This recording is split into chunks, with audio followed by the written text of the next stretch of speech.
की तैयारी कर रहे थे, उस समय पूना से ही मैसेज आया कि पास्टर बहुत बारिश है, रास्ता पूरा बंद है, आप आएंगे तो रास्ते में फंस जाएंगे, इसके लिए आप आज मत आइए, आप अपने घर से ऑनलाइन मैसेज करिए, हम लोग घर में बैठ के सुनेंगे।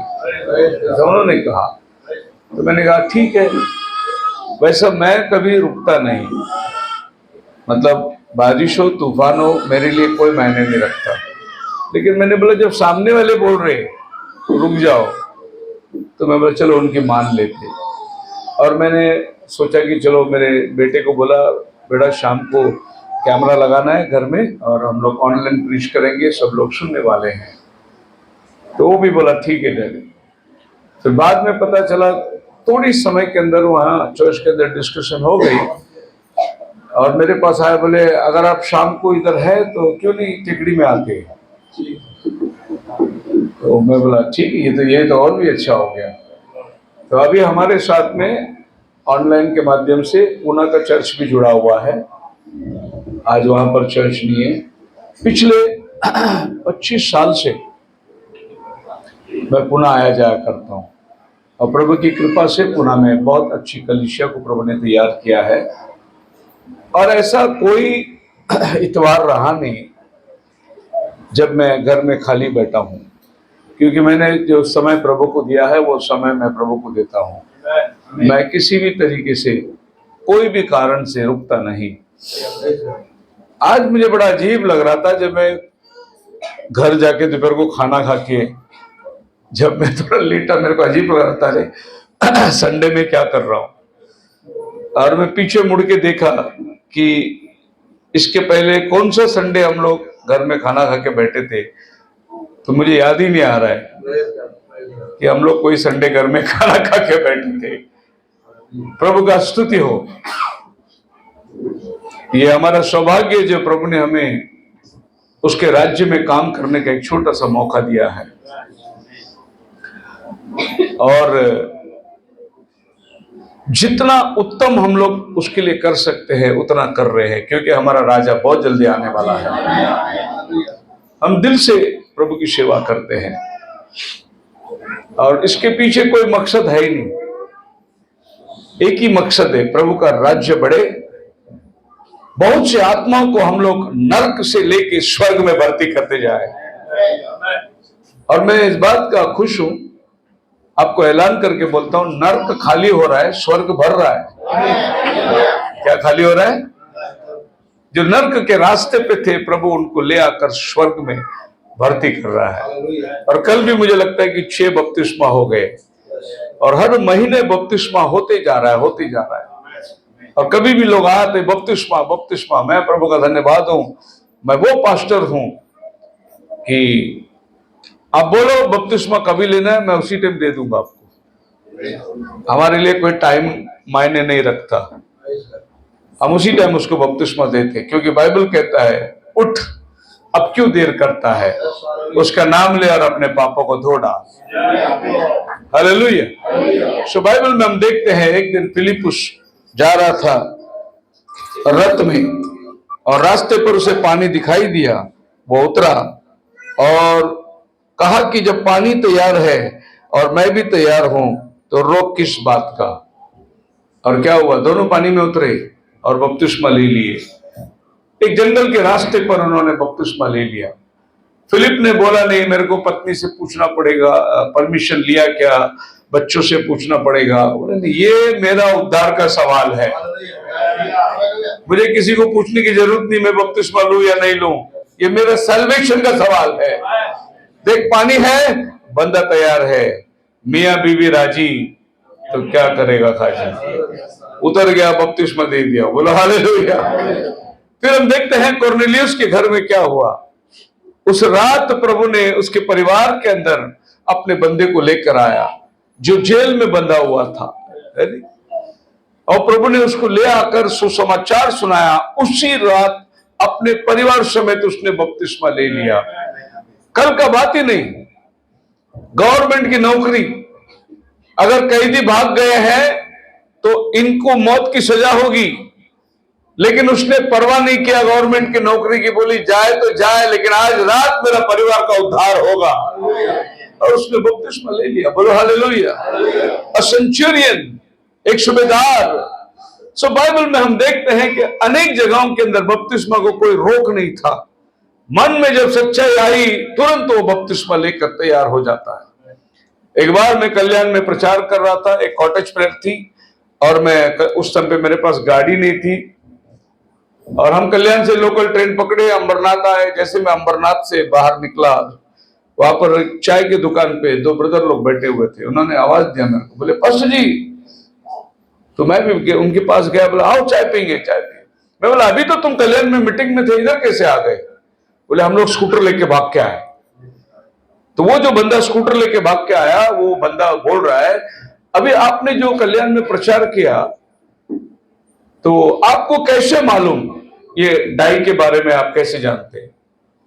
मैं बोला मुझे क्या मालूम, मैं प्रभु ने दिया संदेश कि खुदावन एक डाई मेकर है, उसमें हमें डालकर वो ढांचे पे हमें बनाता है। ये डाई का मतलब क्या है? ये मोबाइल की एक पहले एक डाई बनता है, वो डाई में धातु डालते हैं, फिर ये आकार निकलता है नहीं? तो उसने मेरे को बोला आप डाई के बारे में बहुत अच्छा बात किया। मैं बोला हमारा परमेश्वर ने हमको डाला है, हम दुनिया के पाप में थे, प्रभु ने हमको उठा के लाया, अपने ढांचे में डालकर हमको अपना बेटा बनाया उसने। उस आदमी ने बोला मैं उल्लासनगर का बहुत फेमस डाई मेकर हूं और आज प्रभु ने मेरे से बात किया। मेरे को लग रहा था आप मेरे से बात कर रहे हैं। मैं बोला हो सकता है प्रभु आपसे बात किया होगा। बोले आपका बपतिस्मा कभी है, आप मेरा नाम लिख लो, मैं बपतिस्मा लेने को तैयार है। मैं बोला हम वैसे नहीं देते। फिर आप कैसे देते? आप जब भी तैयार होंगे बोलो हम दे देंगे। वो बोला मैं तो अभी तैयार हूं। मैं बोला मैं भी अभी तैयार हूं। जब हम घड़ी देख रहे थे 12 बज रहा था। बोले 12 बज रहा है, टाइम क्यों देखते हो, हम तैयार है ना। मैंने कपड़ा नहीं लाया, मैं तो आपको सिर्फ बोलने आया था। मैं बोला कपड़ा मेरे घर में है। मैं गया घर में, लुंगी लिया, अपना पैजामा लिया, रात को 1 बजे ऑर्डिनेंस का डैम में गया ऊपर, है ना, देखा मंदिर के बाजू में डैम है बड़ा, डैम में रात को गया। और तो मोबाइल का जमाना भी नहीं था, लाइट भी नहीं थी। उस अंधेरे में रात को 1 बजे उतर कर प्रभु यीशु के नाम में उसको बपतिस्मा दिया। टाइम मायने नहीं रखता। आप तैयार है, प्रभु का राज्य तैयार है, तो आप समझ सकते हैं कि मैं क्या आदमी हूं। रात को 1 बजे भी उतर के बपतिस्मा दूंगा मैं, क्योंकि मुझे बाइबल को फॉलो करना है। एक और दिन हो गया, चर्च में संदेश हुआ, बहुत जबरदस्त संदेश हुआ कि परमेश्वर हमें आजाद कर दिया, और वो था 15 अगस्त का दिन। और चर्च में बहुत अच्छी मीटिंग हो गई। मीटिंग होने के बाद में हम लोग तो घर चले गए। रात को 10 बजे एक ब्रदर आया मेरे पास, और वो एक डॉक्टर था। उसने बोले आज आप संदेश आजादी के बारे में बात किया, देश का आजादी जैसा हुआ वैसा प्रभु यीशु मसीह ने हमको पाप से आजादी दिया। तो उसने बोला मुझे भी आजाद होना है। मैं बोला बपतिस्मा ले, पश्चाताप तो आजाद हो जाएगा। वो बोला आप जब भी मुझे देंगे मेरा नाम लिख लेना। मैं बोला मैं वैसा नहीं देता, चुप, तो जब तैयार रहेगा तब दे दूंगा। वो बोला मैं अभी तैयार हूं, टाइम देगा। रात को 10 बज रहा था। मैं बोला मैं भी अभी तैयार हूं। ले गए उसको उसी डैम में, रात को 11 बजे उसको प्रभु यीशु मसीह के नाम से डुबाया। बड़ा डॉक्टर था। बपतिस्मा लेने के बाद अगले दिन वो मेरे पास आया, बोला पास्टर जी चमत्कार हो गया। वो एक डॉक्टर था, लेकिन शराब के नशे में वो इतना धुन हो गया था कि वो दवा लिख नहीं सकता था। ऐसा पेन हिलते थे, दवा नहीं लिख सकता था। बोला मैं बर्बाद हो गया था। लेकिन बपतिस्मा लेने के अगले दिन उसका पेन स्टीर हो गया, उसका हिलना बंद हो गया, और वो वापस डिस्पेंसरी चालू कर दिया। प्रभु उद्धार का काम करता है। एक बार मैं गुजरात में था, मई महीने के टाइम थी। गुजरात में मई महीने में बहुत धूप होता है, कन्वेंशन थी। और मई महीने में अगर आप गुजरात में रहोगे, उस इलाके में, जिस इलाके में हम जाते हैं, तो ये होठ है ना, ये सब फट जाता है। यहाँ होठ ठंडी से फटता है ना, उधर गर्मी से होठ फटता है, पूरे होठ फट जाएंगे, इतनी गर्मी वहां पर। और कन्वेंशन होने के बाद कई लोग तैयार हो गए, बोले बपतिस्मा बपतिस्मा। पास्टर जी बोल रहे इनको बपतिस्मा देना है। मैं बोला दे देंगे हम लोग कल। बोले पास्टर पानी नहीं है इधर, कोई भी तालाब में पानी नहीं है, कुएं में पानी नहीं है, कहां देंगे बपतिस्मा। मैं बोला अरे पानी का प्रभु इंतजाम करेगा, हम लोग प्रार्थना करेंगे। और रात को हम लोग खाना खाए, प्रार्थना किया, सो गए।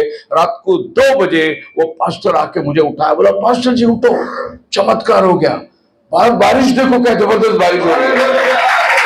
रात को 2 बजे हम बाहर आके देखे, कमरे से इतना बारिश हो रहा है। मैं बोला प्रभु ने हमारी प्रार्थना सुन ली, देखो उधर पानी किधर जमा है, और वो गांव के पास में जो नाला होता है ना, ऐसे वहां पर इतना पानी जमा हो गया रात को। और प्रभु ने हमको मदद करी, 300 बपतिस्मा दिया।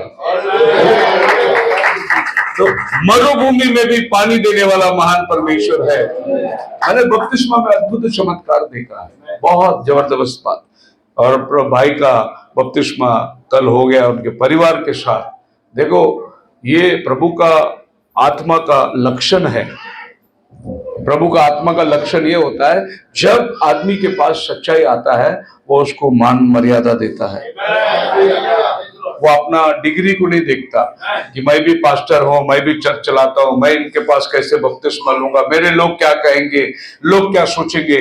लोग गए भाड़ में, प्रभु क्या सोचेगा।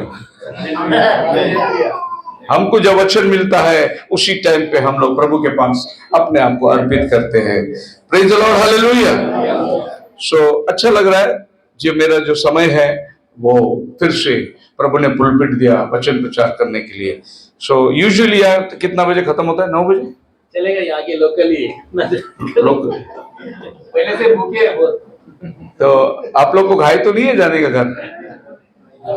हाँ, गाने बहुत हो गए, अच्छा है, और लोग भी बहुत आ गए, पार्टी वार्टी सब आ गई, तो गाने भी बढ़िया हुआ, सब लोगों ने अच्छी स्पेशल गीत गाए। आज ये छोटी सी मीटिंग में कितने सिंगर लोग आए देखो। और प्रभु ने सबको गिफ्ट दिया है, उसकी महिमा के लिए सब इस्तेमाल होते हैं। और भाई ने भी परिवार के साथ एक गीत गाया, उसका नाम मुबारक हो। मैं धन्यवाद देता हूँ पास्टर भाई संजय बलित के लिए, जो हमारे लिए एसोसिएट का काम करते हैं। मैं यहाँ नहीं आ पाता हूँ, लेकिन रेगुलर भाई लोग इधर आकर प्रभु की सेवा कर रहे हैं। बोलो हालेलुया। तो जैसे उन्होंने शुरुआत ही ऐसा करा कि बहुत से पास्टर लोग इधर आके गए, लेकिन जब ये सेवा शुरुआत हुई तब से अभी तक बंद नहीं पड़ी और कोई पास्टर गया नहीं। और इस चर्च के लिए भाई लोगों को नियुक्त करके दे दिया गया है ताकि वो इस चर्च का देखभाल करे, और आप लोग भी उसकी सहायता करिए, उसकी बातों में बने रहिए, और आने वाले दिनों के अंदर हम प्रभु के महान कामों को देख सकते हैं। वैसे मैं ब्रदर महेंद्र पाल का भी धन्यवाद देता हूँ, जो हर संडे यहाँ पर चाहे धूप हो, कोई भी कठिनाई से आकर यहाँ संदेश देते हैं और आप लोगों को वचन में बनाए रखते हैं, उसका नाम मुबारक हो। मैं चाहता हूं कि जब हम लोग यहाँ आए अच्छे मौके में, हाँ पास जाइए, आप आइए। हाँ, ये पास्टर संजय बलित को स्वागत करिए कि भाई यहाँ का पास्टर का काम संभालता है। आपके यहाँ सबका स्वागत है।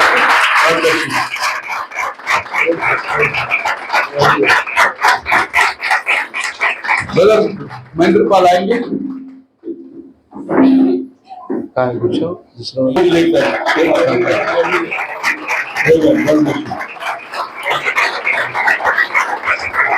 एक्चुअली तारीफ इनकी होनी चाहिए। हम तो कभी कभी 14वीं चांद के वापिस आ गए। तारीफ तो इनकी होनी चाहिए जो हर सप्ताह यहाँ रह के मेहनत करते हैं। अब देखा ना कितना पहाड़ चढ़ के आना पड़ता है, गाड़ी भी चढ़ती नहीं है, तो बड़ी गाड़ी को हमको नीचे खड़ा करना पड़ता है। God bless you भाई, बैठ जाइए। हाँ बैठ। अरे भाई ये हीरा मोती जो है वो समुद्र के गहरे कीचड़ में पड़ा रहता है, वैसे ही रवोबा टेकड़ी में पड़ा था, प्रभु ने उसको उठाया और उसको चमकाया उसके नाम की महिमा के लिए। हम भी इसी उल्लासनगर के गंदे आदमियों में एक थे। उल्लासनगर में कम से कम मैं तकरीबन, अगर नाम लूं तो आपको लगेगा कि मैं इन होटलों में दारू पीने नहीं गया था, पर इन होटलों में मैं दारू बेचता था। Hotel derby 17 section petrol pump के सामने, यहाँ मेरा होटल का इंडस्ट्री शुरुआत हुआ था। उसके बाद में वहां काम सीखने के बाद मेरे को लेके गया दूसरे होटल शुरू करने, जो होटल जवाहर आप फॉरलैंड में देखते हैं वो हमारे हाथों से उद्घाटन हुआ था उसका। हम स्टाफ लेके गए थे, उस होटल को उद्घाटन किया। जब हमारी पहचान बढ़ते गए उसके बाद में दुरू सेठ आए, जो श्री चौक तो 2 नंबर को नेहरू चौक के ऊपर होटल दुरू करके था, अब बंद हो गया वो। वो दूर होटल में मैं बारमैन करके लग गया था। और वहां से बारमैन करने के बाद मेरे को एक और होटल मधुबन गोल मैदान में थे तदानी सेठ, उसने मेरे को बुलाया। उसके होटल में मैं किचन सुपरवाइजर करके काम किया। वहां काम करने के बाद रीजन प्लाजा होटल करके एक फर्नीचर मार्केट के अंदर एक होटल खुला था, बिल्कुल उल्लासनगर का ताजमहल बोलते थे उसको, रीजन प्लाजा। उसमें मैं काम किया। वहां से मुझे सेठ लोग बुलाते थे, हमारे इधर आओ, हमारे इधर आओ, हमारे इधर आओ, क्योंकि मैं एक ऐसा आदमी था होटल इंडस्ट्रीज में जो शराब नहीं पीता था। तो लोग मेरे को बहुत पसंद करते थे, अरे ऐसा आदमी चाहिए जो शराब नहीं पीता हो, कोई व्यसन नहीं, क्योंकि प्रभु के अंदर हम लोग थे। और उसके बाद यहां से मेरा ट्रांसफर एक बड़ा होटल चलाने के लिए मेरे को मिला बारामती में। और बारामती के अंदर कुरकुम करके गांव में, हाईवे के अंदर, उस हाईवे में मेरे को एक बड़ा होटल का मिला और मेरे को वहां मैनेजर करके लेके गया।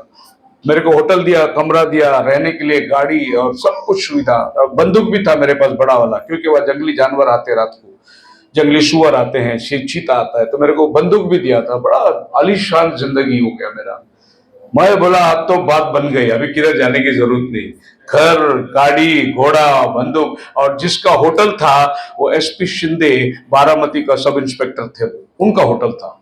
मतलब मैं रास्ते में चलूं तो मेरे को लोग सलाम करते थे। क्यों सलाम करते? साहब का मैनेजर है, साहब का मैनेजर है, बहुत सलाम। एक फोन करता था तो सारा बाजार से सामान आ जाते थे। और मेरा होटल में काम क्या था मालूम है? जो पुलिस स्टेशन में पैसा देने का था वो होटल में लाके देते थे। अभी आप ट्रैफिक पुलिस पकड़ोगे ना, आपको लाइसेंस नहीं है बोलेगा ना, तो ट्रैफिक बोलेगा वो सामने वाला चाय के दुकान में जाके पैसे दे दे बोलेगा, वो नहीं लेगा, है ना। तो वो काम था मेरा। सब दारू वाला, मटका वाला पैसा लाके 50,000, लाख, 2 लाख लाके होटल में दे बोलता था। वो पैसे सब मैं मेरे पास रखता था। फिर कभी कभी एक आधा बार साहब आए, जाके मैं देख के आता था उसको। जब मैं फोन करता था होटल में सिलेंडर खत्म हो गया, पुलिस की गाड़ी में सिलेंडर आती थी, और सोचा था कि सब कुछ अब तो बात बन गई, लाइफ सेटल हो गया। लेकिन अचानक कुछ दिनों के बाद में मेरे को बुखार आने लगी। मैं जाके टेस्ट किया, मलेरिया हो गया था मेरे को। और डॉक्टर ने बोला कि मलेरिया तुम्हारे ब्लड में मिक्स हो गया है, जल्दी से जल्दी तुमको ट्रीटमेंट करना है। मैं बोला साहब इधर मैं ट्रीटमेंट नहीं कर सकता, मुझे बॉम्बे जाना होगा, मेरा इधर कोई नहीं है, मेरे को अपने घर जाना है। उस रात को जब मैं बिस्तर में सोया था और ये ऐसा लग रहा था जैसे घर मेरे ऊपर गिर रहा है, आंखें से खोलता था, मैं डर जाता था। फिर मैं आंखें बंद करके सोता था, ऐसा लगता दीवार मेरे ऊपर गिर रहा है, मतलब मैं अंदर दबे जा रहा हूँ, दीवार मेरे। फिर मैं आंखें खोल के मैं बोला क्या हो क्या रहा है, सब सब ठीक तो है। उस टाइम में प्रभु ने मेरे को बोला जल्दी निकल यहां से, नहीं तो मैं तेरे को यही मार दूंगा। मैं सवेरे होटल खोलने के 6 बजे पहले काउंटर से सिर्फ 500 रुपए लिया, जबकि वहां हजारों 50-50 हजार ऐसे पड़े। 500 रुपए लिया और वहां किचन की कुक को बोला मैं जा रहा हूं बॉम्बे, मेरे को तबीयत बहुत खराब है। और बस में बैठ के मैं सीधे आ गया।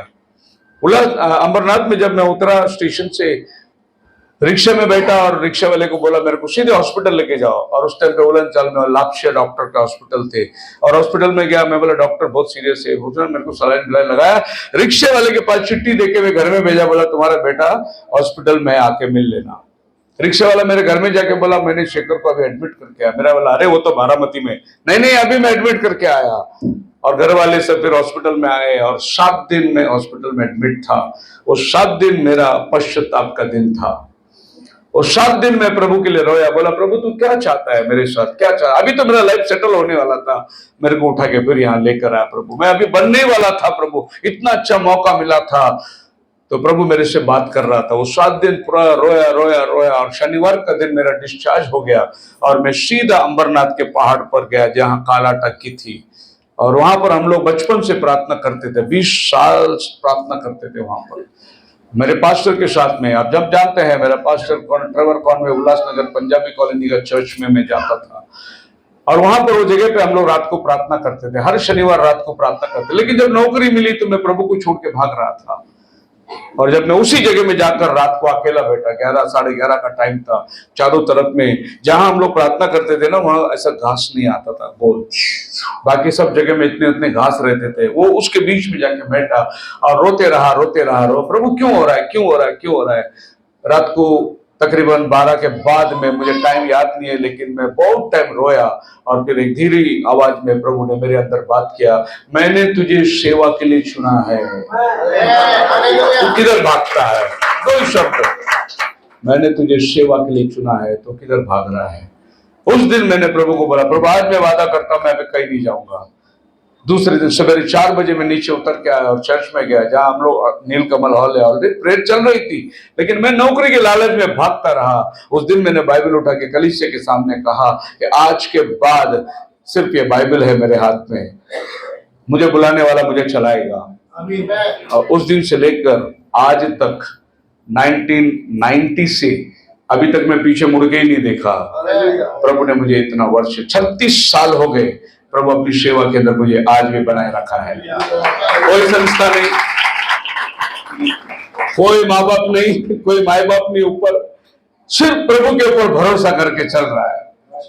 आज 36 साल हो गए मैं प्रभु के लिए नौकरी सब छोड़कर सेवा में उतर गया, किसी की अपेक्षा नहीं किया, लेकिन आज प्रभु ने इस सेवा को इतना बढ़ाया, इतना उत्तम से उत्तम। तो मैं समझता हूं कि नौकरी करने वालों के पास भी वो चीज नहीं होगी जो प्रभु ने अपने पास दिया हुआ है, क्योंकि प्रभु भरोसेमंद है। बोलो हालेलुया।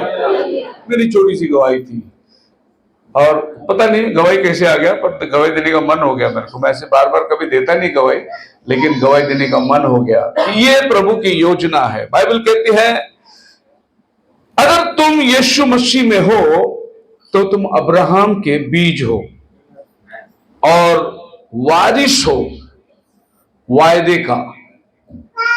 बाइबल में जहां पर भी, पता नहीं आपका हिंदी बाइबल में वारिस लिखा है 29, गलती करा 3:29 वारिस लिखा है। ओके, आप अगर इंग्लिश बाइबल पढ़ोगे तो उसमें सीड लिखा हुआ है, सीड बीज, वंश, वंश और वारिस। लेकिन बीज जो है वो अलग चीज है। इंग्लिश बाइबल उसको बोलता है अब्राहम के बीज हो गए हैं। English Bible 29:3-29, Galatian 3:29, and if you be in Christ then you are Abraham seed. Seed, अब जानते हैं बीज का मतलब क्या है। गेहूं का बीज है और एक फलों का बीज है। और आप उत्पत्ति का पहला अध्याय खोलिए, उत्पत्ति का पहला अध्याय का 11 वचन पढ़िए, देखो बाइबल क्या कहता है। Genesis chapter 1 verse 11। फिर परमेश्वर ने कहा पृथ्वी से हरी घास तथा बीज वाले छोटे छोटे पेड़ और फलदायक वृक्ष भी, बीज वाले छोटे छोटे पेड़, फलदायक वृक्ष, बीज वाले छोटे छोटे पेड़ और फलदायक वृक्ष भी, जिनके बीज उन्हीं में एक एक की जाति के अनुसार, जाति के अनुसार हर बीज अपना ही बीज को उत्पन्न करेगी। मतलब प्रभु ने बोला गेहूं तो गेहूं को ही उत्पन्न करना है, उसने बोला आम तो आम को भी उत्पन्न करना है, उसने बोला सेब तो सेब को भी उत्पन्न करना है। इसका मतलब प्रभु ने हर बीज को अपना रूप दिया, अपना गुण दिया, अपना स्वभाव दिया और बोला इसमें से तू हटना नहीं। ऐसा तुम कभी मत सोचो कि तुमने आम डाला और आपको अमरूद मिलेगा, कभी मत सोचना। आपने जो बीज डाला वही क्वालिटी आपको मिलने वाला है। सो परमेश्वर कहता है तुम अब्राहम के बीज हो। किसके बीज हो? तो आपके अंदर से जो उत्पन्न होगा वो भी कौन होगा? अब्राहम का ही बीज होगा। ऐसा हो नहीं सकता कि तुमने चावल डाला गेहूं काटा, कभी नहीं हो सकता। अब आप देखिए एक और बीज के बारे में बाइबल बात करता है, उत्पत्ति 3 अध्याय का 15 वचन के अंदर। और मैं तेरे और इस स्त्री के बीच में और तेरे वंश, इधर फिर वंश आ गया। मराठी में क्या आता है? 3:15 आणि तू स्त्री आणि तू उपस्त्री तुझी संतती संतति, हिंदी में लिखा है वंश। प्रभु हवा से कहता है तेरा वंश नहीं, तेरा बीज। क्या बोलता है? तेरा। आप पढ़िए English Bible. I will put enmity between thee and the woman and between thy seed. Seed, वंश नहीं, बीज। देखो, बाइबल जब आप पढ़ते हो तो आपको प्रकाशन होना बहुत जरूरी है, नहीं तो न्यूज़पेपर के माफिक पढ़ते जाओगे। मैं भी बाइबल पढ़ा, क्या समझा? आज प्रचार बहुत अच्छा हुआ, क्या समझा? प्रचार अच्छा था, समझा क्या? मालूम नहीं। मीटिंग बहुत अच्छा हुआ, और आज हमारे पास में एक बहुत आसान शब्द है, बहुत गहरा था संदेश। गहरा था इसके लिए समझा नहीं। क्यों गहरा था नहीं समझा? क्योंकि तू घुटने भर पानी में तैर रहा है। अगर गहराई समझना है तो तुझे किधर जाना होगा? गहराई में जाना होगा। सो बाइबल कहती है बीज, सीड। अब देखिए, प्रभु ने औरत को क्या बोला? तेरा बीज, तेरा। Thy seed and her seed. लेकिन आप देख सकते हैं औरत को बीज नहीं होता। बीज हमेशा पुरुष के पास से आता है, औरत के पास बीज नहीं है। औरत एक धरती है, जब बीज लेगी तो उस बीज को उत्पन्न करके देगी। लेकिन बाइबल बोलता है औरत का बीज आएगा और वो सर्प का सिर को कुचलेगा। किसका बीज आएगा? औरत का बीज आएगा धरती पर। अभी आप उत्पत्ति मत्ती की किताब उसका पहला अध्याय लेकर 1, 2, 3 पढ़ के देखिए तो आपको पता चलेगा औरत का बीज कब आता है धरती पे। अब्राहम का संतान, हाँ, दाऊद के संतान, अब्राहम का संतान, दाऊद का संतान, यीशु मसीह। यीशु मसीह। ओ, यीशु मसीह को अभी बाइबल बोलता है वो अब्राहम का संतान, वो दाऊद का संतान। ऊपर पीछे जा रहा है। यीशु मसीह कहां से आता है?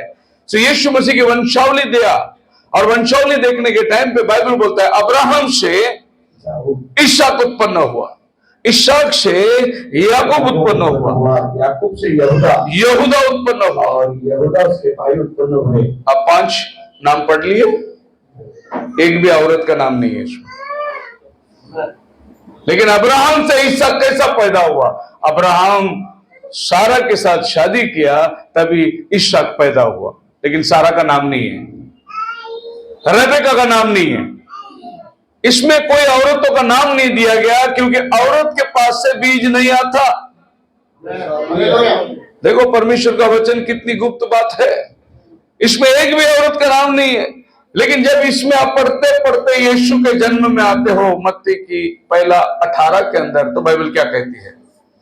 अब यीशु मसीह का जन्म इस प्रकार से हुआ। हाँ, अभी आपको यह जानना जरूरी है, आपका और जन्म किस प्रकार से हुआ सारी दुनिया जानती है। आपका और मेरा जन्म कैसा हुआ? हमारे माँ बाप की शादी हुई, वो लोग एकत्रित आए, हमारा माँ गर्भवती हुई, हम पैदा हुए, सब जानते हैं हम लोग का जन्म कैसा हुआ। लेकिन यीशु का जन्म ऐसा नहीं हुआ। इसके लिए बाइबल बोलता है यीशु का जन्म इस प्रकार हुआ, आम लोगों के प्रकार नहीं, इस प्रकार हुआ कि जब यूसुफ मरियम की मंगनी हुई थी, मरियम गर्भवती पाई गई। सो हमारा जन्म और यीशु का जन्म में फर्क है। उनके इकट्ठे होने से पहले मरियम और यूसुफ साथ में आने से पहले मरियम पवित्र आत्मा से गर्भवती हो गई। बोलो हालेलुया। अभी जो मरियम के गर्भ में बीज है उसको बाप नहीं है, उसको फिर वो किसका बीज बन गया? स्त्री का बीज बन गया। वो हम सब लोग पुरुष के बीज हैं, हम सब अपने बाप के अंदर से आए। जब हमारे बाप के अंदर से हमारे माँ के गर्भ में आए तब हम जन्म लिए। यीशु मसीह बाप के अंदर से नहीं आया, यीशु मसीह पवित्र आत्मा के द्वारा आया। अभी स्त्री का बीज प्रकट हो गया। अभी स्त्री का बीज, अब उत्पत्ति 3:15 में क्या लिखा है? प्रभु ने इस हवा को क्या बोला? तेरा बीज। और ये 4000 साल से शैतान वो बीज को ढूंढ रहा था, उसका सर उछलने वाला वही आने वाला है, उसको शैतान ढूंढ रहा था। इसीलिए वो अब्राहम के पास आया और अब्राहम को बोला, देख पारो तेरे को मारने वाला है अभी, और तेरा पत्नी को वो छीन के ले लेगा। सो अब्राहम डर गया और उसको बोला पारो को, ये मेरी बहन है। अब बहन ने बोला तो क्या हो गया? झूठ बोल दिया। झूठ बोला तो क्या हो गया? पाप हो गया। अब अब्राहम गिर गया। उसके बाद अबीमेलेक एक दिन उठा के जाने वाला था उसको, इसहाक को, वहां पर भी उसने झूठ बोल दिया। और फिर यूसुफ वो पारो के घर में जाकर वहां का मंत्र तंत्र पढ़ने लगा। वहां पर यूसुफ भी गिर गया। उसके बाद हम देखते हैं मूसा आके खड़ा हो गया। बहुत चैलेंजिंग आदमी, होशियार आदमी,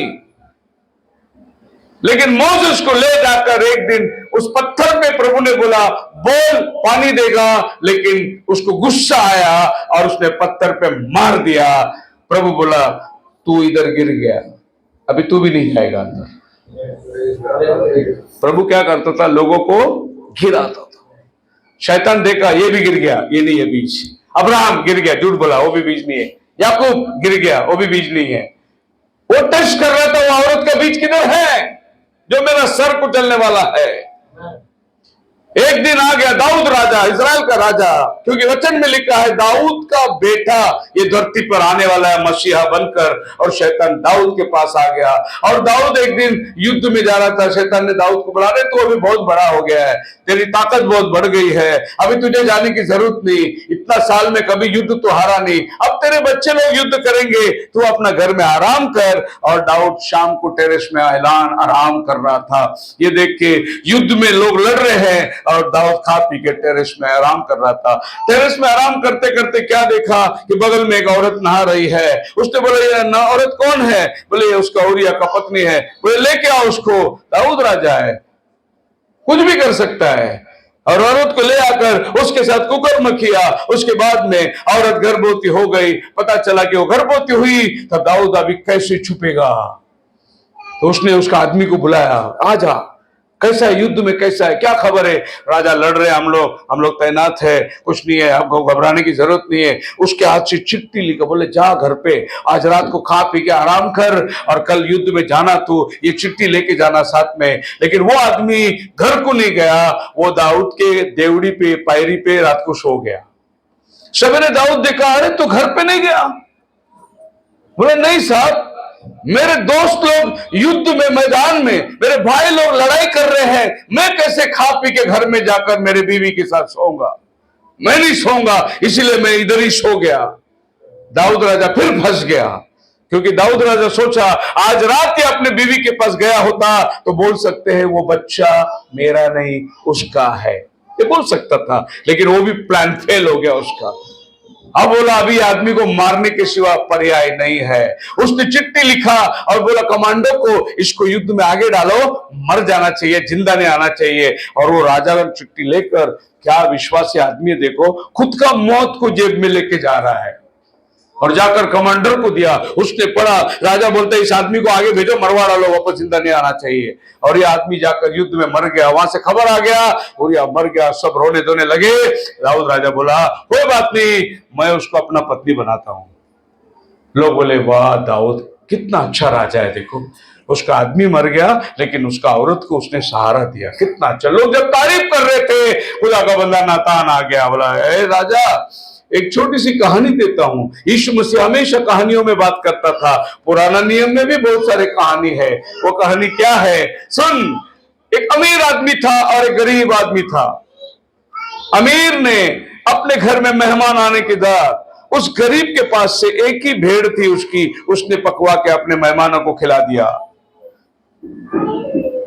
राजा को बहुत गुस्सा आया, ऐसा सिंहासन से उठा, ऐसा आदमी को तो मौत की सजा होना चाहिए। कौन है वो आदमी? नातान बोला तू ही है। मैं?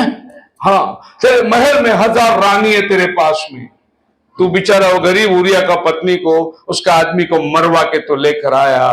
दाऊद वहीं गिरा, प्रभु मुझे क्षमा कर, मां के पेट से ही मैं पाप में पैदा हुआ प्रभु। भजन संहिता 1 का विष खाया उसने। अब शैतान जो दाऊद को गिराया बोला ये भी नहीं है पीछे।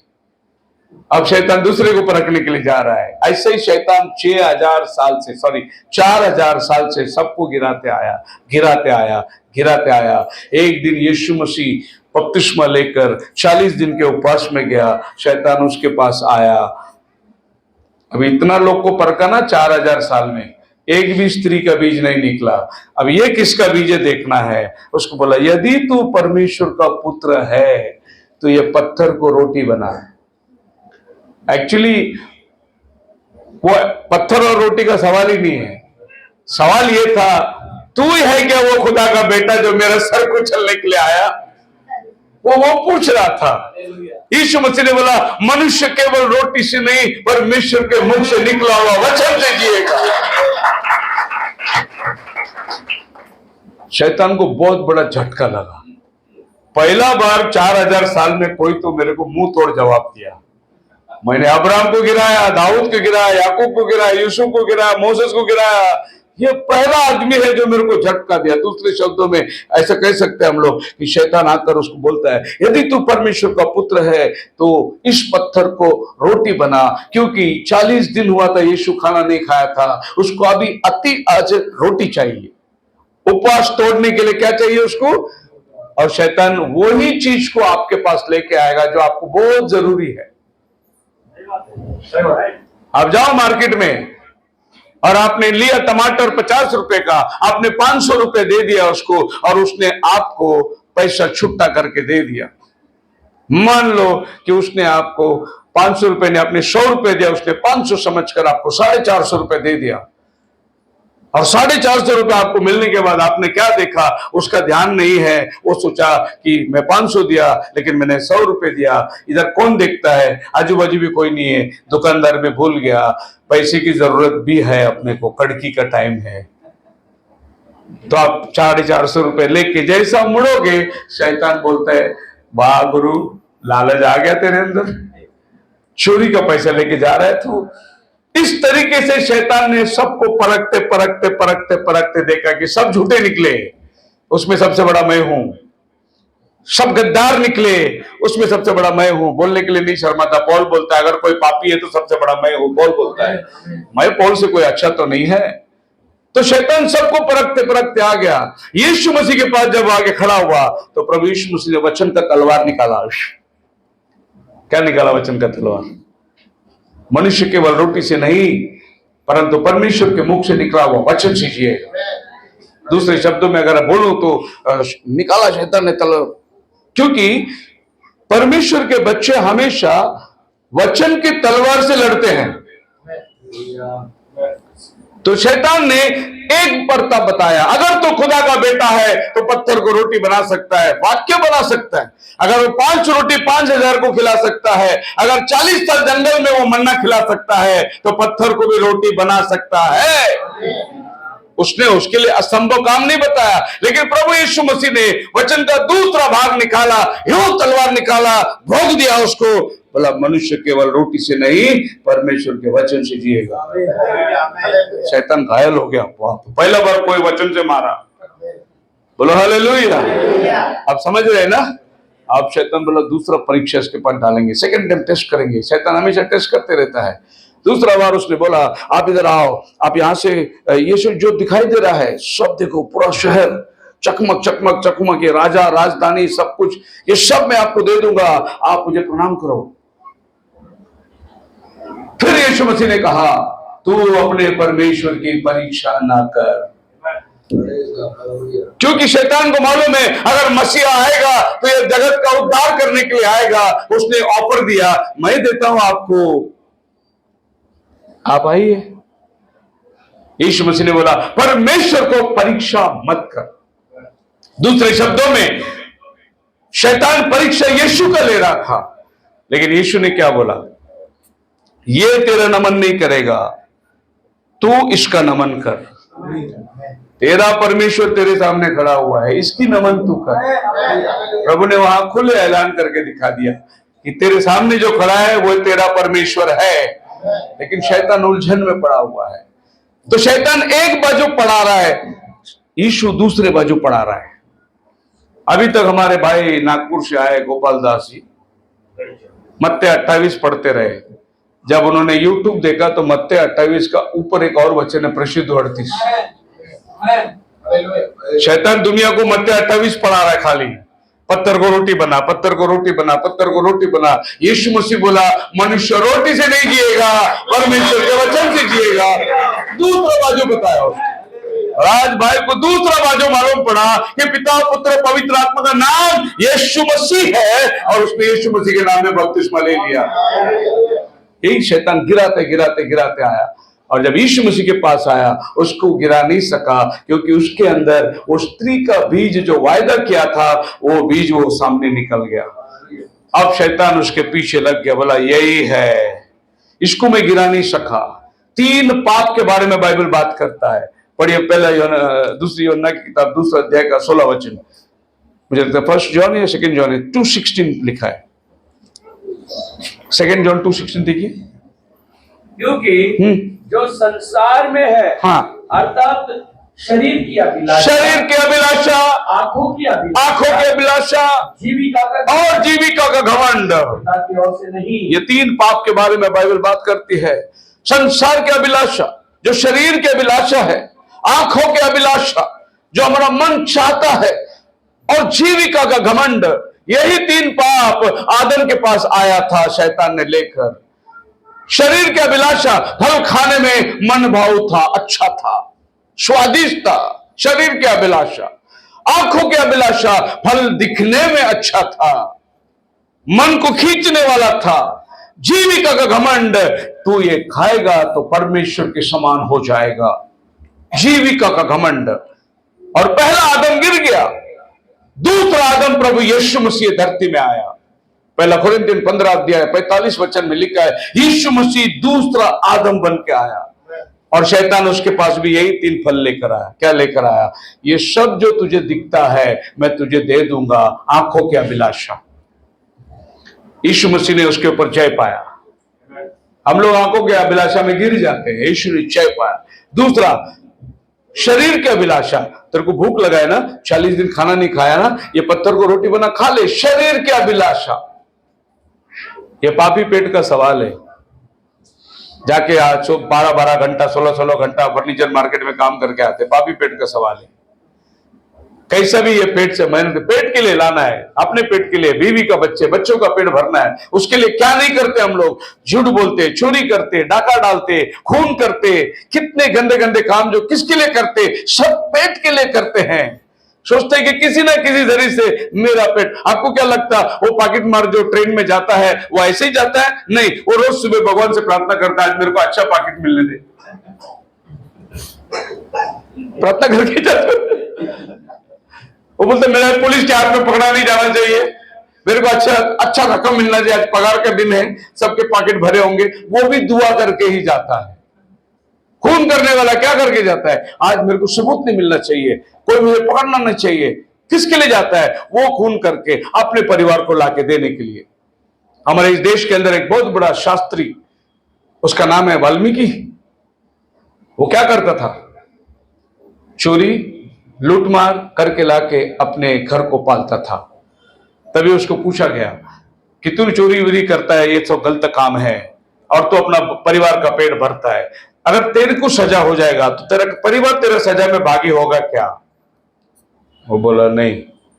वो घर में आके पूछा, बाबा ये चोरी बीरी करके लाके खिलाता हूं, मेरे को कल पुलिस पकड़ेगा, सजा होगा तो मेरे साथ जेल में आएगा क्या? बच्चे ने बोला तू जा। औरत ने बोला मैं दूसरी शादी करूंगी। मतलब तेरा पाप में मैं भागी नहीं लेंगे। जब उसको पता चला तब वो किसी बरगद के पेड़ के नीचे जाके बैठ के किताब लिखने लगा। बोला कि कोई मेरे साथ नहीं आने वाला है। बोलो हालेलुया। तो आपके साथ कौन आने वाला है? केवल आपने जो भला काम किया वही आपके साथ आ सकता है। सो ये बीज को जब हम देखते हैं तो एक अद्भुत चीज हम लोग पाते हैं कि आप और हम यीशु मसीह के द्वारा अब्राहम का बीज बन सकते हैं और वायदे का वारिस बन सकते हैं। सो हम लोग बहुत समय के बाद ये धरती में आए, लेकिन प्रभु बाइबल में लिखा है कि हम परमेश्वर के बीज हैं। हम परमेश्वर के बीज यीशु मसीह पर विश्वास करने से हम अब्राहम के संतान बन जाते हैं। आज अगर यहूदी लोग कहेंगे हम अब्राहम के संतान हैं, लेकिन हम कहते हैं तुमसे पहले हम अब्राहम के संतान हैं, क्योंकि तुमने अभी तक यीशु को विश्वास नहीं किया, हमने यीशु को मान लिया। आज अब्राहम यीशु के द्वारा उसके संतान का अधिकार हमें मिला।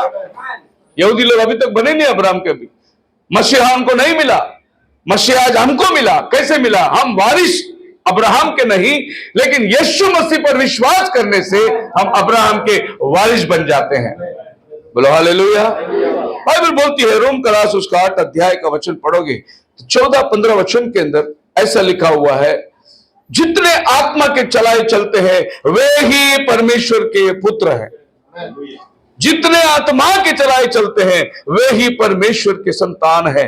15 में लिखा है, हमने दासत्व की नहीं, आत्मा नहीं मिली, फिर भयभीत हो, परंतु लेपालकपन की आत्मा मिली। कौन सी आत्मा हमको मिली है? लेपालकपन की आत्मा मिली है। लेपालकपन का मतलब यह है अडॉप्शन। जिस माँ बाप को बच्चे नहीं होता है, वो अनाथ आश्रम से एक बच्चा जब भी लेता है उसको बोलते हैं अडॉप्शन, लेपालक। तो पौल कहता है हमें गुलामी की आत्मा नहीं मिली। तो जिनको माँ बाप नहीं होते वो बच्चे आश्रम में पलते हैं, गुलामी में रहते हैं। पर हमारा माँ बाप जो संसार के थे, जो हमको पाप के गुलामी में बांध के रखे थे, प्रभु यीशु मसीह ने बोला मैं इसको गोद लेता हूं, मैं ये बहन को गोद लेता हूं, मैं इसको अडॉप्ट करता हूं, मेरे को इसको मेरा बेटा और बेटी बनाना है। यही पौल बोलता है, हमको लेपालक का आत्मा मिला है। क्योंकि नियम से हम यहूदी घराने में पैदा नहीं हुए, हम अन्य जाति परिवार के अंदर पैदा हुए, लेकिन प्रभु ने हमें गोद लेने की वजह से आज हम लोग खुदा के हकदार बन गए। बोलो हालेलुया। सो हमारा क्या हुआ है? लेपालक, अडॉप्शन हुआ है।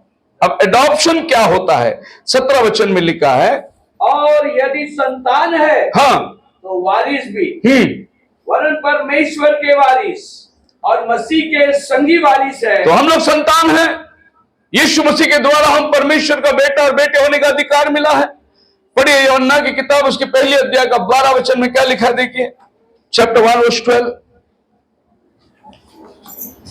परंतु जितनों ने उसे ग्रहण किया, हाँ, उसने उन्हें परमेश्वर के संतान होने का अधिकार दिया। बोलो हालेलुया। कितने लोग यीशु को ग्रहण किए हैं? यहाँ पर कितने लोग यीशु को ग्रहण किए, मानते हैं यीशु को? आप सबको वो अपना खुदा का बेटा बनने का अधिकार दिया। तो आज कौन है खुदा के? किसने अधिकार दिया है? जितनों ने यीशु को अपनाया उनको खुदा का बेटा होने का अधिकार मिला। आज मैं खुदा का बेटा हूं, इसका मतलब ये पृथ्वी, ये तैनात मेरा है। इसीलिए बाइबल बोलता है तुम हकदार, परंतु जायदाद भी तुम्हारा है। आपको मालूम है, ये सूरज, ये चांद, ये सितारे, ये पेड़ पौधे, ये मेरे लिए बनाए गए हैं, क्योंकि मैं खुदा का बेटा हूं। वो क्यों उगता है? ताकि मुझे लाइट दे वो। हालेलुया। ये धरती में बारिश क्यों आती है? ताकि मुझे अनाज मिले। तो ये प्रकृति आपकी सहायता कर रही है, क्योंकि प्रकृति को मालूम है आप खुदा के बेटे और बेटियां हैं।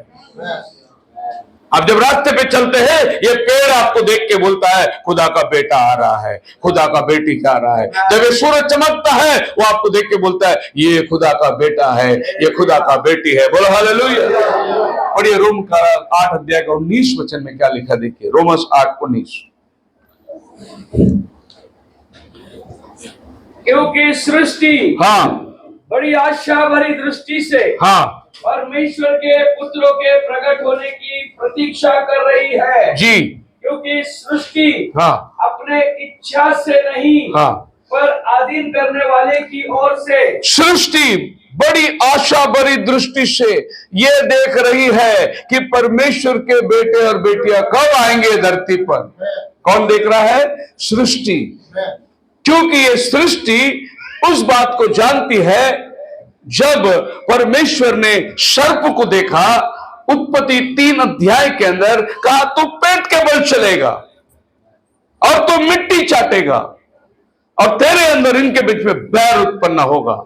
फिर उसने हव्वा को देखा, बोला तू गर्भवती होकर बच्चे को जन्म देगी, तुझे बहुत पीड़ा होगा।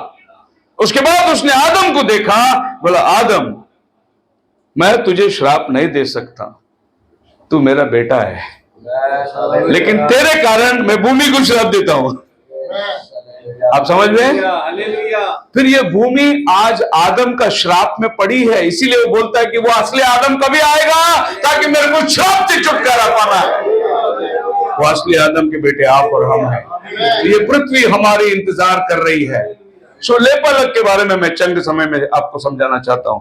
एक राजा होता है और उस सिंहासन पर बैठा हुआ है, उसको एक बेटा जन्म लेता है। अब राजा क्या करता है, ये बेटे को भंडारियों के हाथ में देता है, टीचर, ट्यूटर। ताकि इस बच्चे को पढ़ा लिखा कर राजा के योग्य बनाना है। अभी ये राजा का बेटा होने के बाद भी ये भंडारियों के अधीनता में रहता है। मतलब ये बच्चे को ये लोग पढ़ाएंगे, सिखाएंगे, और ये लोग डांट भी मारेंगे, ये लोग उसको मारेंगे, थप्पड़ भी लगाएंगे, जबकि वो राजा का बेटा है। लेकिन अभी वो राजा के अंडर में नहीं है, वो ट्यूटर के अंडर में है। आपका बच्चा स्कूल को जाता है, आपको मालूम है आपका टीचर आपके बच्चे को चिमटी लेती है, आपको थप्पड़ लगाती है, उसको पनिशमेंट देती है। आप कुछ बोलते हैं क्या? क्यों मेरा बच्चे को मारा बोलते हैं क्या? नहीं, क्योंकि आपने उसके अंदर ट्यूशन को दिया है, ट्यूशन के लिए भेज दिया है। अब वो बच्चे को पढ़ाएगी, मारेगी, उसको सुधारेगी, उसका हक में है। उसी तरीके से परमेश्वर ने भी हमें, हम खुदा के बेटे जरूर थे, लेकिन हमको इस संसार के अधीनता में रखा ताकि तुमको मारे, कूटे, तकलीफ, परेशानियों में डाले, और तुम उसमें से खुदा का बेटा बनकर बाहर निकल आए। यही पौल हमें समझा रहा है कि हमें लेपालक की आत्मा मिली। बोलो हालेलुया। अब इस बेटे को क्या करते हैं, जब ये पढ़ लिख कर समझदार हो जाता है तो ये ट्यूटर इसको लेके आता है और कहता है अभी तेरा बेटा जो है वो राजा बनने के लायक हो गया है, अभी तेरा मुकुट इसको पहना सकता है, अब तेरा अंगठी भी इसको पहना सकता है, और ये अभी काबिल हो गया है, ये लड़ाई भी सीख गया, पढ़ाई भी सीख गया और होशियार हो गया है। तब राजा क्या करता है, सभी जमात के सामने, एक विटनेस, दो विटनेस, तीन विटनेस के सामने अपना अंगठी पहनाता है और इसको कहता है आज से ये गद्दी का हकदार बन जाता है। इसको बोलते हैं अडॉप्शन हो गया। पैदा तो वो राजा ही हुआ, लेकिन अभी उसका क्या हुआ, अडॉप्शन हुआ, लेपालक हुआ। बोलो हालेलुया। ये दुनियावी एग्जाम्पल है, लेकिन इसी एग्जाम को लेकर परमेश्वर ने हमारे लिए क्या किया हमारे लिए, वो अपने सिंहासन पर बैठकर अपने बेटे को ये धरती में भेजा, प्रभु यीशु मसीह। ये पैदा राजा का बेटा है, लेकिन हुआ मरियम के घर में, और इंसान बनकर आपके और मेरी तरह बिल्कुल मामूली सा खान पान खा के उसी गरीब व्यवस्था के अंदर हर दुख को सहन किया, हर बीमारी को देखा, हर परेशानियों को देखा, और जब दाखरस घट गया उसको पानी बना के दिया, कोई अंधा आया उसको आंख दिखा दिया, कोई लंगड़ा आया उसको चलाया, भूख लगी तो बोला कुछ खाने को है क्या, थक गया तो बोट में सो गया। बिल्कुल आपके और हमारी तरह सब दुख उसने भेजा, क्योंकि अभी ये राजा नहीं है, राजा का बेटा है, लेकिन ये अभी भंडारियों के हाथ में दिया गया। तो इसका भंडारी जो था जोसेफ और मेरी, जो इसको पाल पोष के बड़ा कर दिया। जब ये 12 साल का हुआ तब ये मंदिर में जाके खड़ा रहा और पंडित लोगों से बात करने लगा। तब मरियम आई, बोले हम 3 दिन से तुझे ढूंढ रहे हैं, बेटा तू कहां था? यीशु ने बोला मैं मेरा बाप का काम करने आया है। Praise the Lord. तुम मेरे माँ बाप नहीं हो, मैं मेरा बाप का काम करने आया है। वो एडॉप्शन का काम कर रहा था। फिर परमेश्वर ने क्या किया, ये एडॉप्शन का टाइम पूरा हो गया। यीशु मसीह एक पहाड़ पर जाता है, किसको लेके जाता है? पतरस, याकूब और यूहन्ना को ले जाता है। और ये पहाड़ पर क्या होता है, पढ़िए मत्ती का 17 अध्याय उसका 1, 2, 3 वचन। 6 दिन के बाद यीशु ने पतरस और याकूब और उसके भाई यूहन्ना को साथ लिया और उन्हें एकांत में किसी ऊंचे पहाड़ पर ले गया। हाँ जी। और वहां उनके सामने उसका रूपांतर हुआ, रूप बदल गया, और उसका मुंह सूर्य के समान चमक गया, उसका वस्त्र ज्योति के समान उजला हो गया, और मूसा एलिया उसके साथ बातें करते हुए दिखाई दिए। Oh hallelujah. ध्यान दीजिए, अभी ये जब बच्चा रहता है तो ये स्कूल का यूनिफॉर्म पहन के आम बच्चों के साथ में जाके बैठता है। आपको मालूम है स्कूल का यूनिफॉर्म क्यों होता है? अभी आपके स्कूल में, आपके बच्चे के स्कूल में एक करोड़पति का बेटा है और हम लोग रोडपति। हम 6 दिन अपने बच्चे को कितना ड्रेस होगा, 2 ड्रेस पहन के भेजेंगे, 2 के पहना के 2, क्योंकि हमारे पास है नहीं। लेकिन करोड़पति का बच्चा क्या करेगा, वो रोज नया कपड़ा पहन के आएगा।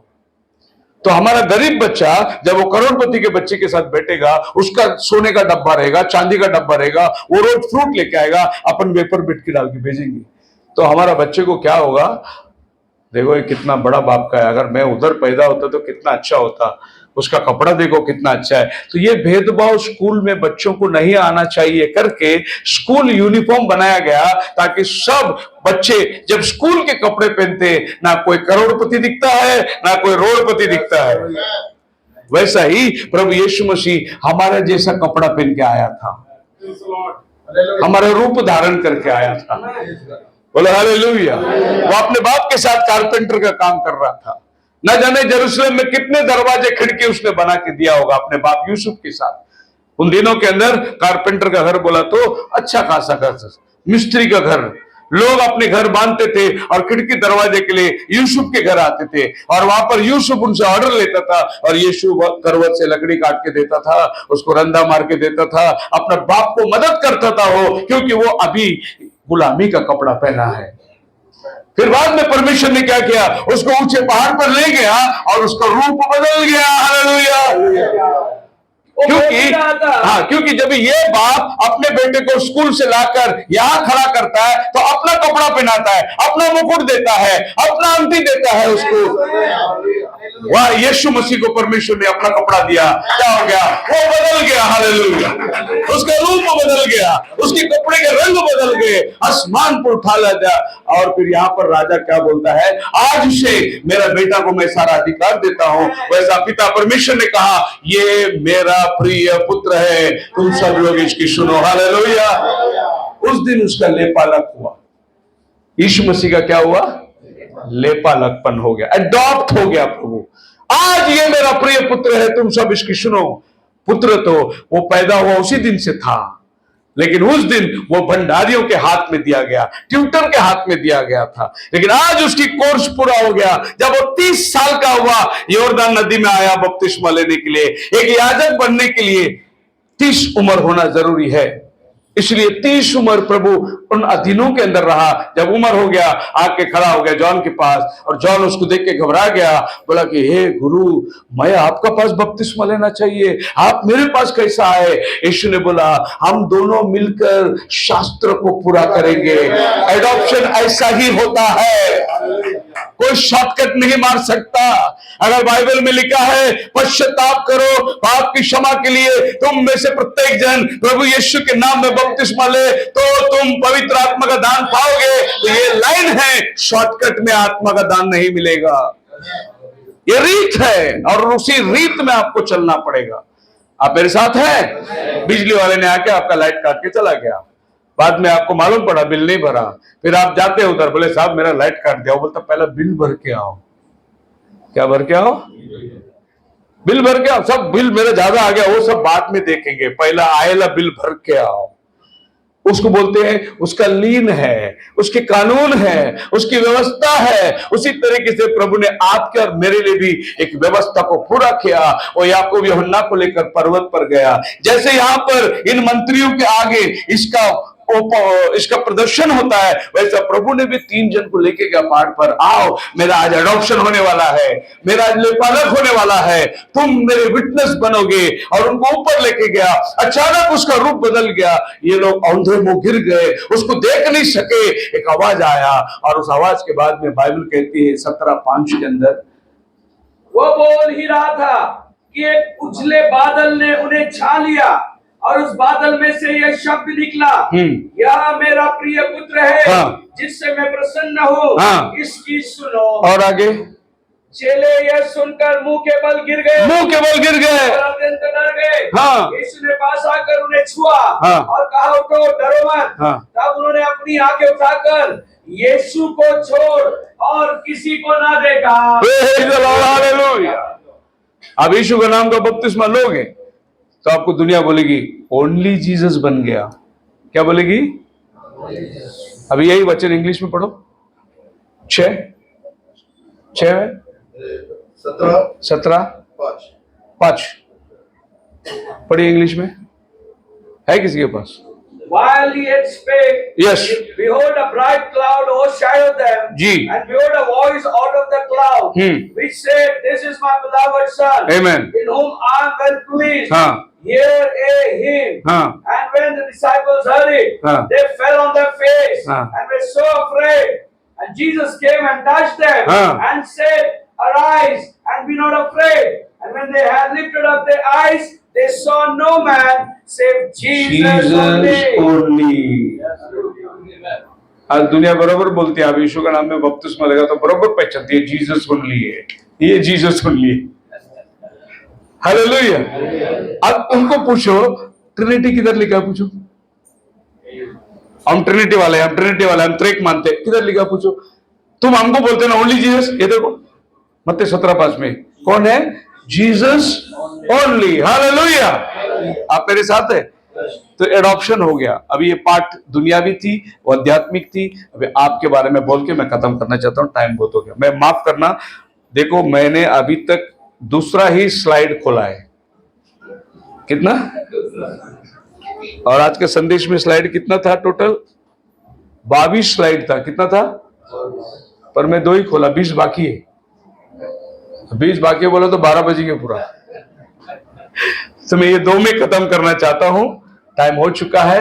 लेकिन आपके बारे में और आपके एडॉप्शन के बारे में मैं बताना चाहता हूं। प्रॉफिट कहता है कि जब ये हमारी एडॉप्शन होती है तो कैसे, आपका मेरा एडॉप्शन कैसा हुआ? जब हम चर्च में आते हैं, जब हम अपने जीवन प्रभु को समर्पित करते हैं, हम कहते हैं प्रभु मैं गुनहगार हूं, मैं पापी हूं और मैं सच्चाई को ग्रहण किया, मैं यीशु मसीह के नाम से बपतिस्मा लेकर उद्धार पाने की बात करता हूं, तभी हमारा एडॉप्शन होता है।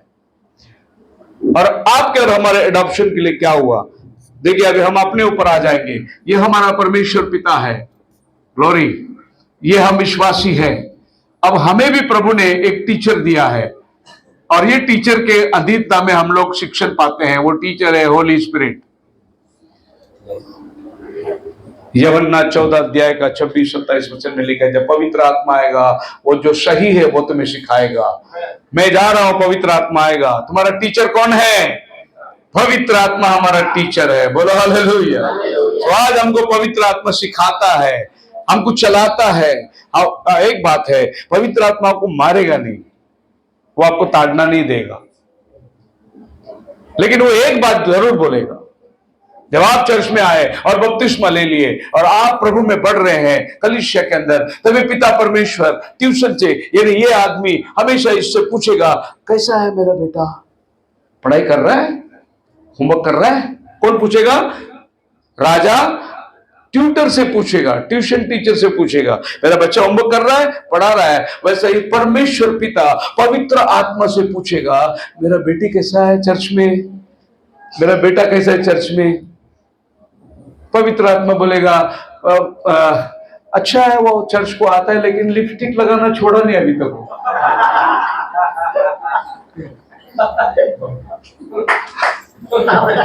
आपके बारे में आपका ट्यूटर बोलेगा।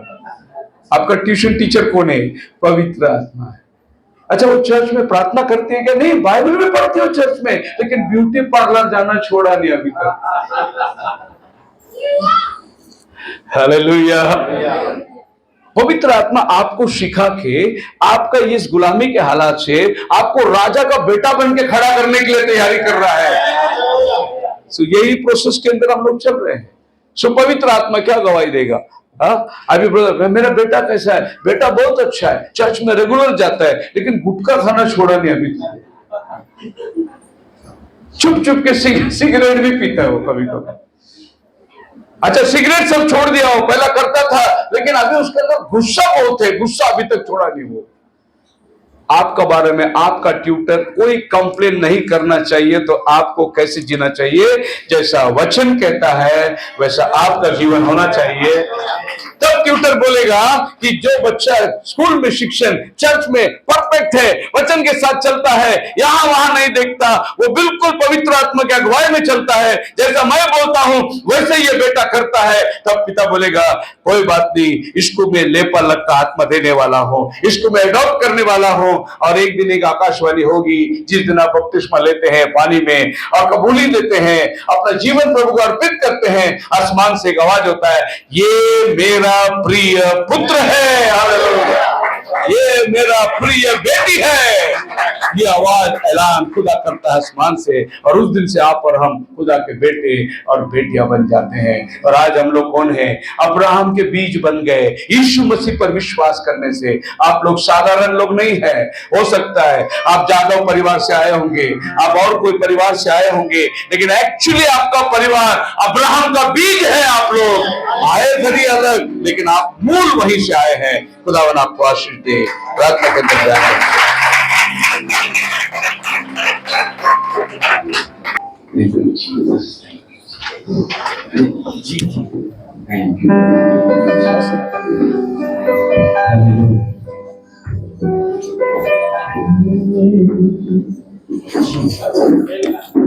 चलिए, बहुत अच्छा प्रभु ने वचन के द्वारा अपने मनों को तैयार किया है। शायद ये बात नहीं है, कुछ बुलाता है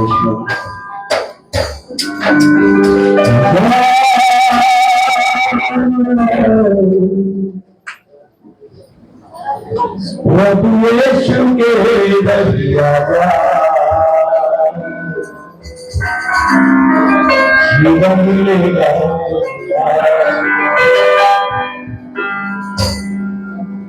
आजा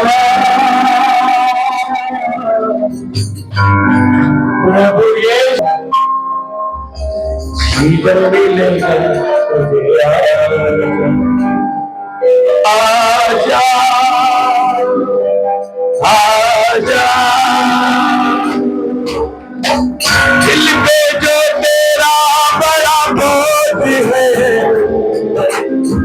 सारी जीवन का यही रोग है। दिल पे जो तेरा बड़ा बोझ है, सारी उम्र का यही रोग है। क्यों नहीं आता ये बाकी रहना, क्यों नहीं आता ये बाकी रहना।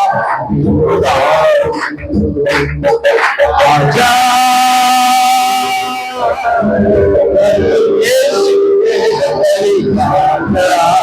ये आखिरी हालेलुया कौन हो सकता है?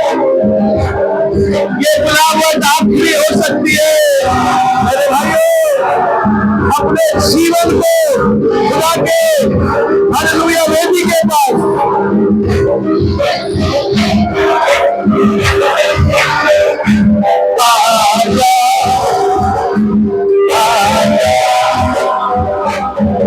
आए ना सोचो के लंबी रात है, सारी जहां बेबसात है। ना सोचो के लंबी रात, सारी दुनिया बेसबात है। धोखा ही धोखा सारी यीशु मसीह सच्चा प्यार, धोखा ही धोखा है।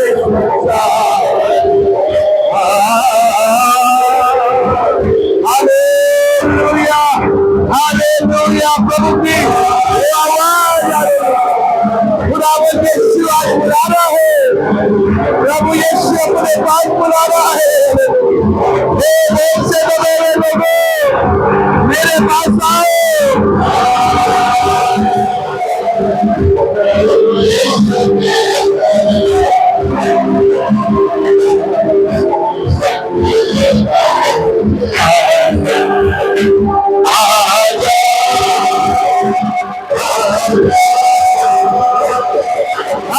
शायद ये मौका होगा आखिरी,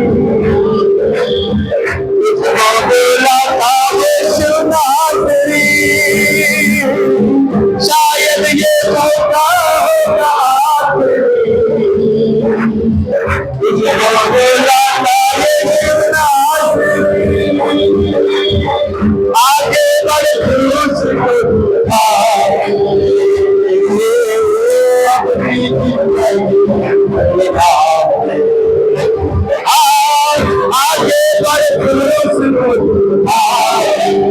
और बाकी बची हुई जिंदगी ओ प्रभु यीशु और तेरा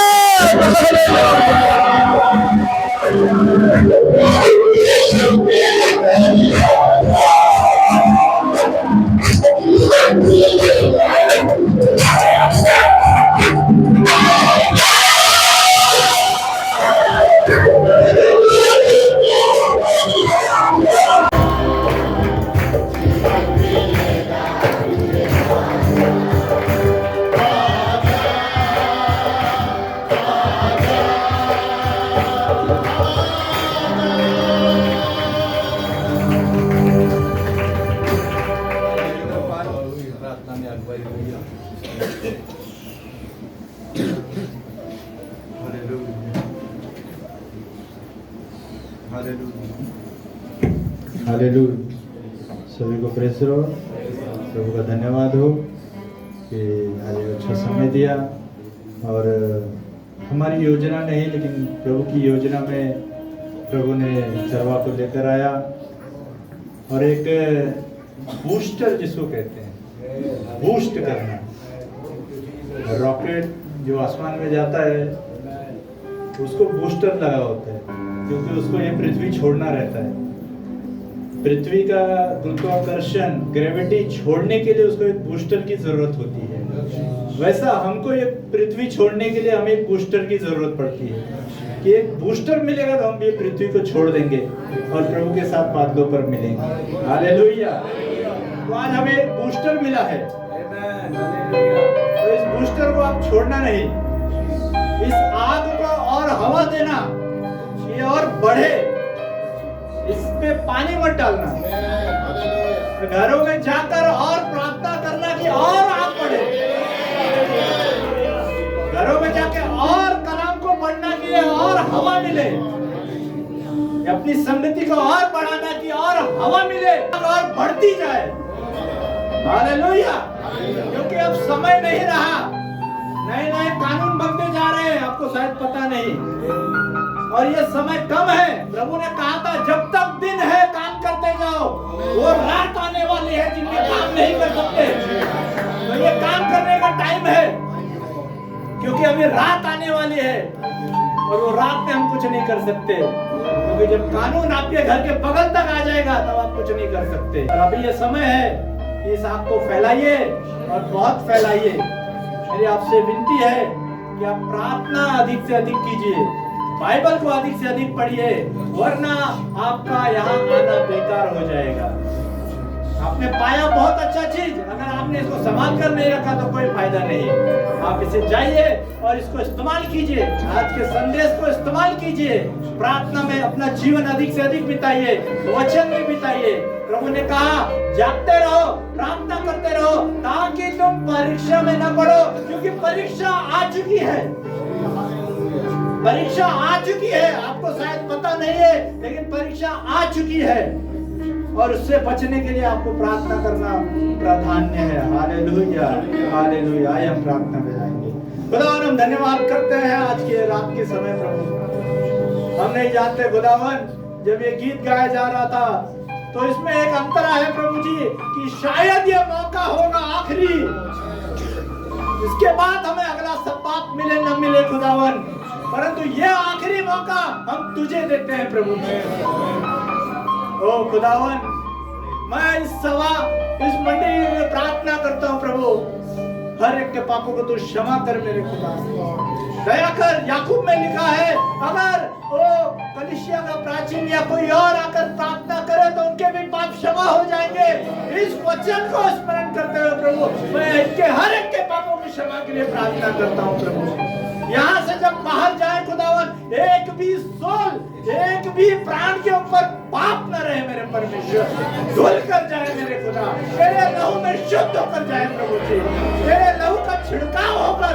ओ हालेलुया प्रभु जी, जैसे मूसा ने मेमने का लहू लगाया था और वो मरण का दूत उस घर में प्रवेश न कर सका खुदावन, आज हम तेरे लहू का स्प्रिंकलिंग करते हैं मेरे खुदावन, तो तेरे लहू का छिड़काव करना चाहते हैं खुदावन।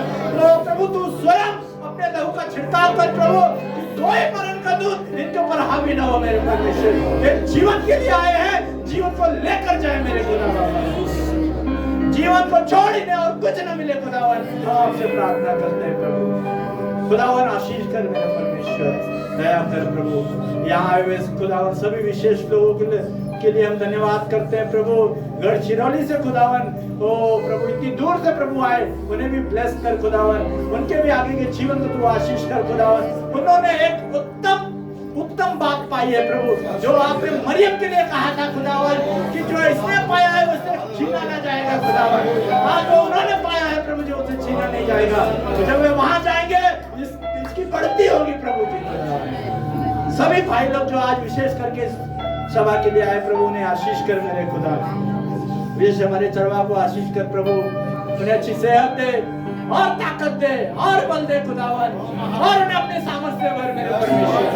ओ खुदा, हम तो प्रार्थना करते हैं जब वो कहीं मीटिंग में जाए खुदावन, मुर्दे उठने दे मेरे परमेश्वर, ओ मुर्दे उठने दे यीशु मसीह के नाम में खुदावन।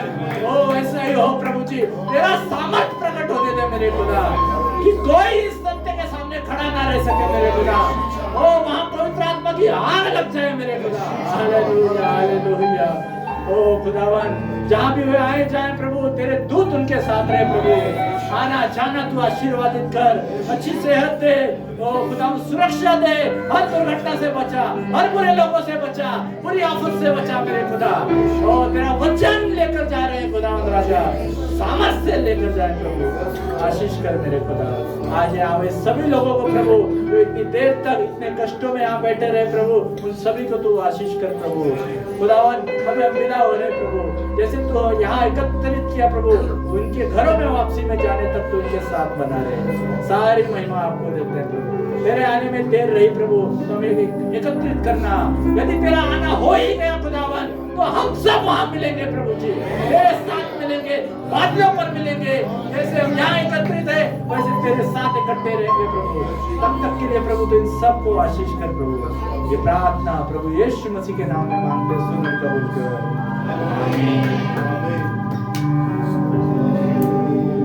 आखिरी गीत गाएंगे हम लोग धन्यवाद का।